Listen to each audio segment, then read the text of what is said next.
सेव्यमान पावनाङ्घ्रि पङ्कजम् व्यालयज्ञसूत्रमिन्दुशेखरम् कृपाकरम् नारदादियोगिवृन्दवन्दितम् दिगम्बरम् काशिकापुराधिनाथ कालभैरवम् भजे।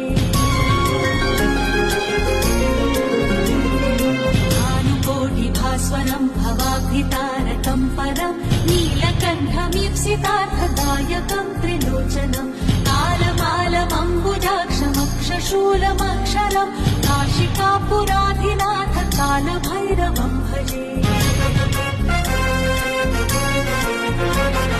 शूलदण्डपाशदण्डपाणिमादिकारणम् श्यामकायमादिदेवमक्षरम् निरामयम् भीमविक्रमम् प्रभम् विचित्रताण्डवप्रियम् काशिकापुराधिनाथ कालभैरवम् भजे।